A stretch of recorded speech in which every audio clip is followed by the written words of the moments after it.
接下来关心到中国大陆的稀土核弹引爆倒数，尤其是来自于国际能源署最新示警说呢，6.5兆美元的产业恐怕都随着中国大陆在对全球稀土的限制而跟着陪葬，甚至可能会动摇欧美国家跟欧洲跟美国国家的这个本土的国本哦。那么川普在这个时候还不敢对中国大陆翻脸，就是因为9月的习川会快要到来了。日本的部分，中国大陆同样限制。这个针对于日本的稀土甚至是氦气的出口，同样是没有牌可以打。今天就这些议题，我们会来做一次深入的剖析。一样的，我们欢迎观众朋友来做留言。如果您认为中国大陆这一次的稀土牌如果能够重伤美日，那么留言写1；如果您认为还要持续观察这个后续的效应，留言写2，跟我们一起做一次讨论。好，一颗比飞弹更狠的就是稀土核弹了，现在正在倒数。尤其呢，来自于国际能源总署最新发出了一个示警，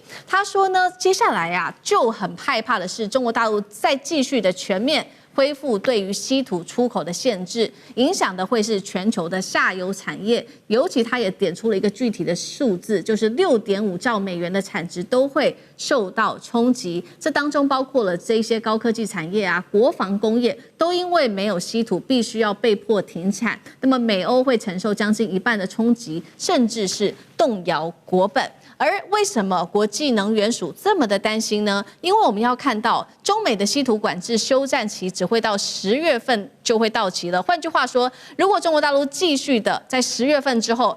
加强对于这些美国的供应链再祭出更严厉的报复的话，那么美国恐怕会撑不下去了。尤其现在呢，中国大陆在过去这1年仍然是掌握全球90%以上在稀土的包括分离提炼、精炼、磁铁加工的技术。那所以呢，我们来看到具体对于产业的影响性是什么？这一位就是实业家了，美国稀土新创的这个执行长，他叫做迈尔斯，他特别说到，现在市场其实是极度的恐慌的。他提到有许多的公司在示警说，再拿不到稀土，耶诞节前呢，他们的产线就要完全的停止了。那这位执行长也特别提到了几个在美国喊苦的这些关键产业，不管是在国防产业或者是汽车、半导体产业，他说都已经在疯狂询问现在的供应情况了。更危险的是，我们看到了稀土的价格也受到了非常严重的冲击，尤其是氧化铋在中国的报价1公斤只要7.88美元，但是我们看到欧洲现在已经飙破了1175美元，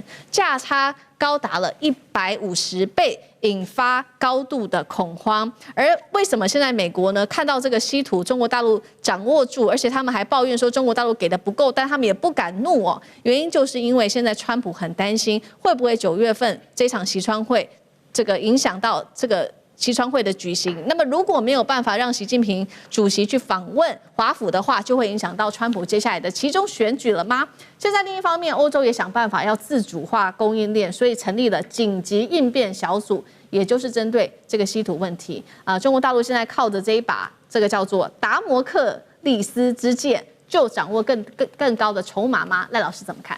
我觉得美国的政府，川普政府的内部人员这个胡说八道就睁着眼说鬼话为什么直接说睁着眼说鬼话？因为他有另外一个官员说放话的那个人根本不懂的状况。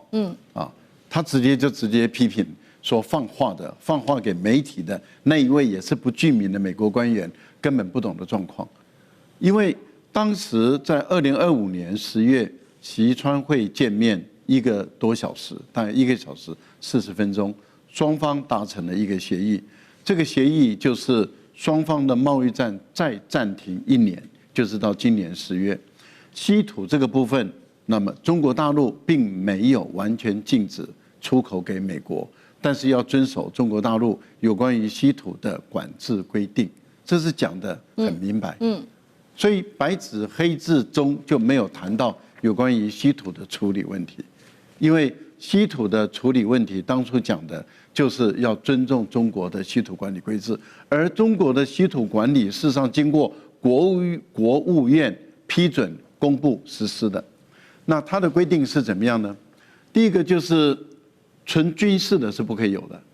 因为避免你拿去做军火，为祸全世界。所以中国大陆就比照美国对于若干的这些物资会用在军事上的这些物资实施禁止管制出口，这是第一个规定。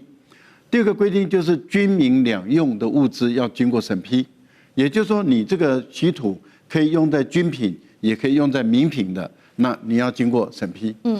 然后第三个是纯粹民品的啊，就是不会被用在军品这个部分的纯粹民品的，那当然可以出口。而纯粹民品的出口，你必须要向中国大陆报告你的流向跟使用量多少。也就是说，你每一年你进口多少稀土，你用它来做什么，做出来多少，你使用多少，你要跟中国大陆报告，因为这是它的一个管制规定嘛。那这个规定美国也有嘛？那换言之，也就是说，你美国有的制度我也有。那因此你美国也讲不了我，因为你讲我，我就讲你嘛。所以这个道理很简单。好，那大陆就按照这个方式来实施的时候，那当然你可以看到了，像这个美国的军工复合体，他们就几乎都拿不到稀土了嘛。对，所以才会有 F-35的雷达做不出来，要用1000块的这个问题了。那美国埋怨就是什么？那就是在创造舆论，想要引导舆论给中国大陆施加压力。可是我觉得这套方法没用了。大陆就说你拿出证据来嘛，我们什么时候说军用的稀土你可以拿得到？那这个道理很简单，一拍两瞪眼。所以我个人觉得美国没有谈判条件了，好，可以了啦。好，这个一方面是中国大陆针对于美国的稀土限制，那另外一方面我们也看到是中国大陆对于日本的限制，同样也是在这种稀土上面的限制。那现在呢，我们来看到最新消息是，这个专家直接点破了，说中国大陆现在谈判已经跟过去10年前是完全不同的。以前是为了发展争取空间，现在它是靠实力来改善外部的环境。赶快看到中国大陆这一波对于日本的冲击、产业的冲击，它从2月份开始出手，当时锁定的是日本的数十家日本的实业。那也包括涉及到企业跟研究机构。那6月的时候，中国大陆又再次的扩大打击，包括新增20家日本的实体企业，那直接瞄准日本的军工、高科技产业，像是包括了三菱重工还有它的防卫研究所。当然了，稀土背后牵动的还有日本最敏感的3大领域，包括了雷达、还有晶片跟军工。那掐断的是包括了这个乙镓、钨等等的这些材料。那日本接下来怎么办呢？其实他们也没办法，因为已经被限制长达半年的时间了。就算他们靠走私、靠回收靠自己深海开采，现在看起来都没有办法立刻的拿到稀土。预估可能 GDP 如果中国大陆全年断供，可能会减少1.3%。厉将军怎么看？我觉得这次中国对这个日本来讲的话，几乎是毫不手软那为什么会这个样子？当然，第一个是日本高市早苗上台以后，他想要企图恢复军国主义的意图非常的明显，甚至于在中日议题上面然后这个不停的挑衅中国大陆。所以中国大陆我们看到这次从这个不管是经贸方面或者是农渔产品方面，甚至于军事行动方面，都对日本的这种大力的反击然后要逼迫高市早苗收回他这种错误的言论。那尤其是在稀土这方面，更是中国大陆的这种重中之重。我们看到刚开始的时候，对日本第一届2月份的时候，就对他实施10几家企业的管制出口，然后这次6月份更对他20家那日本来讲，它这个军工产业，它并不是独立的军工产业，不像美国来讲，洛克希德马丁公司，它是军民两用的。我们知道，包括三菱重工这些。所以，如果一旦中国大陆对日本稀土管制来讲的话，它所受到的牵连就不只是军事方面的军工产业，而是连民用也会受到影响我举一个最简单的例子，譬如说中国对日本来讲，之前的氧化镝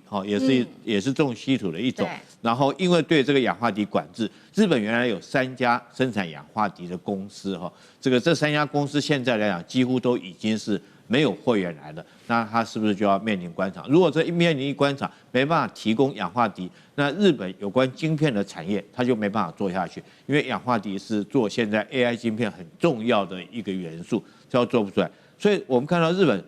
这个急着想要稀土已经是不择手段了。他用了哪些方式？第一个，他想要跑到所谓虫子鸟胶这个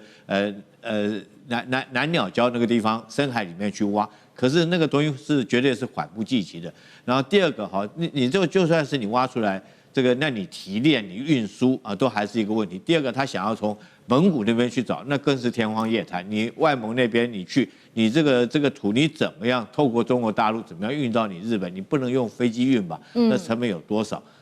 第二个方式，他就想要异想天开哈，他从回收冷气机里面去拆解。可是回收冷气机去拆解，第一个，你这冷气人家在用，你不能把冷气就直接把它拆下来，你一定要等到冷气机它受限到了以后坏掉以后，你才能够去做这些回收嘛。那这可能是3、5年或甚至于更长时间以后，你才可以有这么大的量，才可以去收。那第三个就是用走私的，但是没想到走私这个管道也被中国堵住了。前一阵子传出说，日本有一些人想要借着走私的方式将这稀土转运到中国，就没想到被中国大陆在海关拦截堵下来。堵下来以后，这批人听说现在等着这个被查办、被法办。所以我们看得出来，从这3个动作看得出来，就是日本来讲求稀土是非常急迫的。可是中国在这方面，我认为是绝对不会让。因为你很明显的，你拿了这个稀土以后，你就要去发展你的军工产业。我们看到小渊进次郎说要发展他的这种对舰导弹，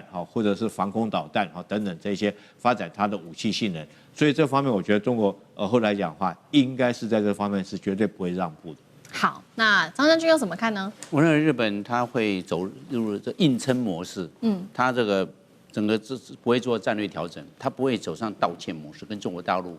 这边它的外交手段变一个灵活，变成一个能够走软的路线。我认为不会，我们可以从3个角度来看。第一个，从历史的角度来审视。我们比如说这个8年抗战，日本是侵略中国，没有进出中国，没有讲侵略，战败没有战败。我们只是一个中战，就是这样，都是这样。他们靖国神社拜的这些战犯，把它神格化，他要把这个战犯拿出去嘛？没有，他们是神，日本的神，为日本他们牺牲，所以日本他不会道歉的了，他不会认错的了，他也你看日本从来没有向德国去学，先认错，然后道歉，然后赔偿，没有啊，他怎么会认呢？从历史角度来看嘛，不可能的啦，你要日本人道歉，那不会的，他只会硬撑。第二个角度来看呢，我们从地缘的角度来看这个问题。地缘，从地缘战来看呢，他现在拉了来抗中，拉菲律宾进来，就要拉印度，又要拉越南，要拉欧洲来抗中哎。日本的这个野心是很大的哎，他有认为他会去调整吗？我认为不会，他甚至要拉了菲律宾来瓜分台湾的经济水域，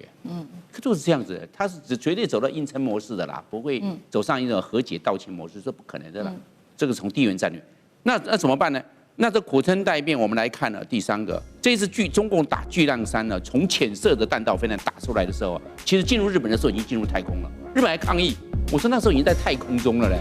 已经进入太空了，抗议什么？已经在太空中飞，又不是在这个大气中飞行。